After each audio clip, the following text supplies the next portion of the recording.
ಬಾಯೆಂಬಲ್ಲಿ ಎನ್ನ ಬವಹರಿಯಿತು, ಸಾಯೆಂಬಲ್ಲಿ ಸರ್ವಜ್ಞಾನಿಯಾದೆನು. ಬಾಯೆಂದು ವಚಿಸುವಡೆ ವಸ್ತು ಚೈತನ್ಯಾತ್ಮಕನಾದನೆಯ್ಯ. ಇಂತಿ ಬಸವಾಕ್ಷರ ತ್ರಯಗಳು ಎನ್ನ ಸರ್ವಾಂಗದಲ್ಲಿ ತೊಳಗಿ ಬೆಳಗುವುದು ಕಂಡು ನಾನು ನೀನು ಬಸವ ಬಸವ ಎಂತಿದ್ದೆನಯ್ಯ ಗುಹೇಶ್ವರ. సృష్టికర్త మహామానవతావాది శ్రీ కులోద్ధారకుడు అయిన ఆ విశ్వగురు బసవಣ್ణ గారిని నా హృదయ మందిరంలో ధ్యానిస్తూ వేదికను అలంకరించిన పెద్దలు, ముఖ్య అతిథులైన న్యాయవాది ఉమారాణి మేడం గారికి మరియు అక్కనమల గారి గౌరవ అధ్యక్షులు మంగళ కౌలాస్ గారికి, అదేవిధంగా అక్కనమల అధ్యక్షురాలు మంజులా మడవతి గారికి, వేదిక ముందున్న తోటి మహిళలకు, అక్కనమల సభ్యులకు మరియు అన్ననమల సభ్యులందరికీ నా హృదయపూర్వక నమస్సుమాంజలు తెలియజేస్తున్నాను. ప్రత్యేకంగా నాకు జన్మనిచ్చి ఈ లోకానికి పరిచయం చేసిన మా అమ్మ నాన్నలకు, నాకు లింగాయత్ సమాజానికి పరిచయం చేసిన మా శ్రీవారికి పాదాభివందనాలు తెలియజేస్తున్నాను. ఇక్కడికి విచ్చేసిన మహిళలకు, మాతృమూర్తులకు అందరికీ మహిళా దినోత్సవ శుభాకాంక్షలు. ఈ ఒక్క రోజే మహిళా దినోత్సవం కాదు, ప్రతిరోజు మహిళా దినోత్సవమే. ప్రతి నిత్యం ప్రతి క్షణం శ్రమించే మహిళ గురించి ఎంత చెప్పినా తక్కువే కదా. మరి మన మహిళల గురించి పోరాడిన, తన అక్క గురించి పోరాడి మహిళ ఎందులోనూ తక్కువ కాదు, తనతో సమానంగా చూడాలి అని, ఒక ఆడది లేకపోతే పురుషుడికి జననం ఎక్కడిది అని ప్రశ్నించి అతి చిన్న వయస్సులోనే తన తల్లిదండ్రులను ఇంటిని వదిలి వెళ్ళిన మహానుభావుడు ఆ విశ్వగురు బసవಣ್ణ గారు. ఆ బసవేశ్వరుడి వల్లనే మనకు ఈ స్థానం దక్కింది. 12వ శతాబ్దంలోనే బసవಣ್ణ గారు అనుభవ మంటపాన్ని స్థాపించి అందులో మహిళలకే ముందుగా ప్రాధాన్యతనిచ్చినారు. ఆ అనుభవ మంటపంలో 33 మంది శరణీయులు ఉన్నారు.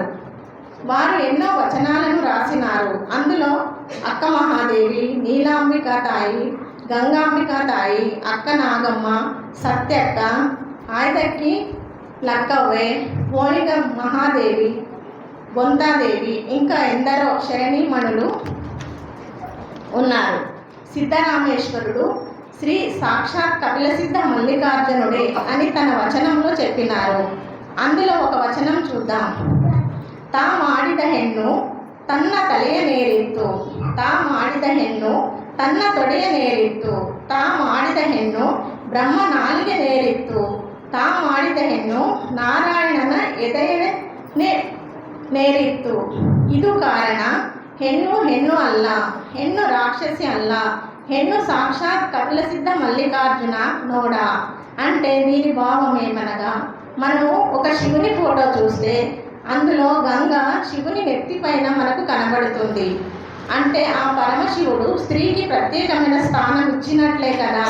అలాగే పార్వతిని తన తొడపై కూర్చొనిచ్చి ఆ స్త్రీకి కూడా ఒక ఉన్నతమైన స్థానాన్ని కలిగించాడు.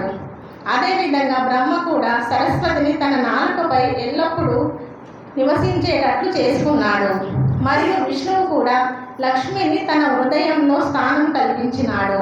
అలాంటి మహానుభావులే స్త్రీలకు గౌరవ స్థానం ఇచ్చి ఉన్నత స్థితికి తీసుకొని పోయినారు. స్త్రీ సాక్షాత్ భగవాన్ స్వరూపులే అని చెప్పినారు. కానీ మనం ఇంకా ఈ సభ్య సమాజంలో అణచివేయబడుతున్నాం. మనం ఇంకా కూడా హత్యలు, మానభంగాలు, ఆడవారిపై అఘాయిత్యాలు జరుగుతూనే ఉన్నాయి. ఈ రోజుల్లో అన్ని రంగాల్లో స్త్రీలు ముందు ఉన్నారు. ఆనాటి నుండి ఈనాటి వరకు అన్ని రంగాల్లో రాణిస్తున్నారు.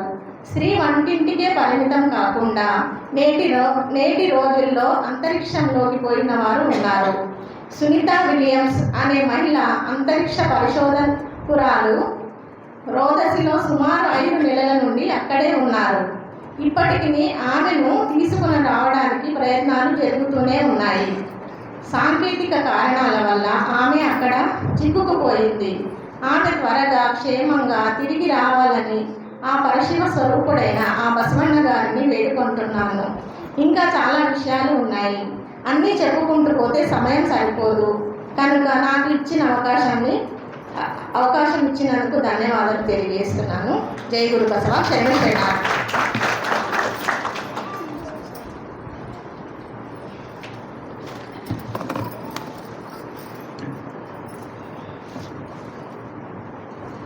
జననం నీవే, గమనం నీవే, సృష్టివి నీవే, కర్తవు నీవే, కర్మవు నీవే, ఈ జగమంతా నీవే.